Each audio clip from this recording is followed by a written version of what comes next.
Now at 5:30, Lexington police are hoping a new 911 call center will make the community's emergency calls quicker and more efficient. Also on WKYT this morning, an investigation is underway after a fiery crash in Lexington. A robbery suspect's been caught, accused of zip tying victims during a home invasion. We'll have a full report coming up. Tracking, alerting, protecting. This is WKYT This Morning. Good morning from the WKYT News team. So good to have you along with us here on this Tuesday. I'm Rebecca Smith. Okay, so the warmer weather has just gotten on out of here. We have Scott County on a 1-hour delay, and we have a number of school delays and closings to pass along for you this morning. Now up to 8 in total. We'll have all the latest news for you in a moment, but let's check in with meteorologist Micah Harris. He's in our First Alert Weather Center, kind of tracking all of this for us this morning. Good morning. Hey, good morning, guys. Yeah, we're looking outside, and actually a winter weather advisory has just now come in as I've jumped on screen here. And we're going to be looking for that winter weather advisory really to last through the southeastern portion of our viewing area through 10 a.m. So you can see it's not for long, but what it's saying is there are some slick spots here and there, and you can see some of those flurries flying around. I wish I had a graphic for you, but it literally just came in as I was popped up on screen. So down in this region right here, you can see it is not much, but we've had freezing drizzle overnight. We've had a few flakes here and there. That's not adding to much, but it's just enough there on the roads, especially those overpasses and bridges, to cause some issues. So we just got to be watching out for that with temperatures there in the 20s. As we head toward the afternoon, we get past that 10 a.m. mark, and it's long gone with those temperatures. We'll actually be in the mid to upper 30s down south and southeast. Still cool, but it's not as cold as what we're seeing this morning. Now, tomorrow nearing 50 degrees. After that, that's when the bottom drops out. I'll show you how low we go coming up. All right, and Michael will also have the outline of that winter weather advisory here for you in just a couple of minutes. Another massive snowstorm has dumped more than 2 feet of snow on New England, but meteorologists say winter weather isn't over yet. Forecasters say more snow is possible Thursday. The Massachusetts Bay Transportation Authority actually had to suspend train service last night. Some communities considered dumping snow into the ocean to help clear snow-clogged streets. 2 other snowstorms hit recently. Snowfall records have been shattered there. New this morning, police say snow and ice to blame for a crash on the interstate overnight. Police were called out to the 67-mile marker on I64 at about 1 o'clock this morning. The car slipped on ice on the bridge, went off the road and into a rock wall. The driver and passenger were not injured. Well, we could soon know the identity of a person killed in a fiery Lexington crash. Investigators say the person was trapped inside a burning car on Versailles Road near Westmoreland Road. The crash involved 3 cars, 2 of which caught fire. One man who drove up on the crash described for us what he saw. I was driving down Versailles Road going to Lexington, and all of a sudden I saw plumes of smoke coming from the ground. Well, the Fayette County coroner says the victim's identity is pending because the car was burned beyond recognition. He also says someone tried unsuccessfully to rescue the victim. Well, new this morning, Lexington police arrested a man they say tied up and robbed a couple in their home late last month. 20-year-old Charles Reeves was arrested last night in Lexington, and WKYT's Hillary Thornton is live this morning from the courthouse to tell us about the charges. Good morning, Hillary. Good morning, Bill and Rebecca. That's right. The man charged in that violent home invasion, Charles Reeves, is set to be arraigned here in Fayette County District Court this morning.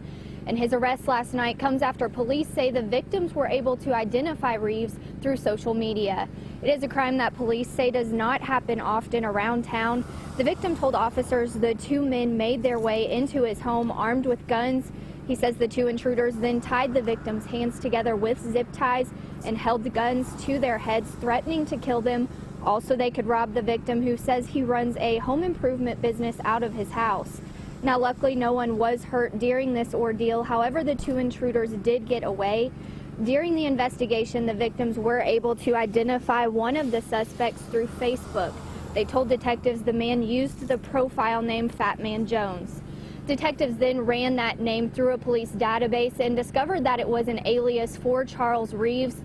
The victims then positively identified Reeves. He is charged with burglary, robbery, and unlawful imprisonment. Live in Lexington, Hillary Thornton, WKYT. All right, Hillary, thank you. Well, they say they've been inundated with calls, but now Lexington police are hoping that a brand new 911 call center will help them handle the high volume. Crews will start construction at a site off Versailles Road in Lexington starting this morning. WKYT's Mark Barber is live at the current 911 call center. Good morning to you. Good morning, Rebecca and Bill. The 911 call center here at police headquarters and the secondary call center at the fire department will both consolidate into the new call center by spring of 2016.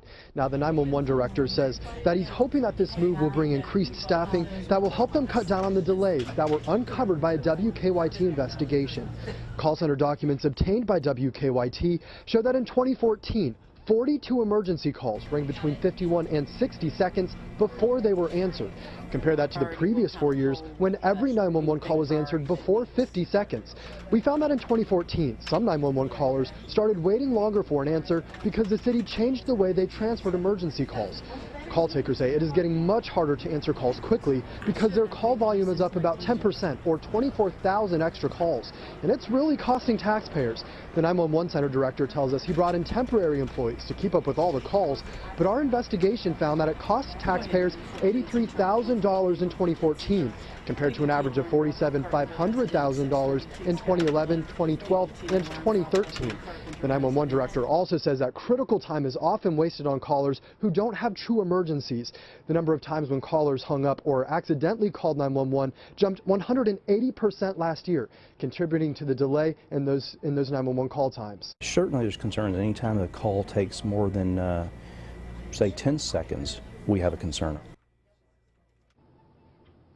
Now, the 911 center director says that this move out to the new call center will come with an increased staff, so he hopes that that will help call takers answer those 911 calls much more quickly. Live in Lexington, Mark Barber, WKYT.